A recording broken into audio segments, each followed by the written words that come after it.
ఏమండి నెల నెల తెచ్చే జీతము ఇంట్లోకి సరిపడలేదండి. నా జీతం ఇంట్లోకి సరిపోలేదంటే నువ్వు ఇంటింటికి వెళ్ళి అడుక్కొని రా. నేనెందుకు అడుక్కోవడం? మీ అమ్మ ఇంట్లోనే ఖాళీగా ఉంది కదా, ఇంటింటికి పంపిండి, మీ అమ్మ అడుక్కొని వస్తుంది.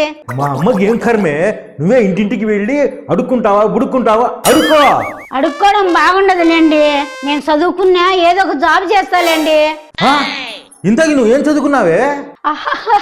రెండో క్లాస్ అండి. నీ రెండో క్లాసుకి ఏం జాబ్ చేస్తావే?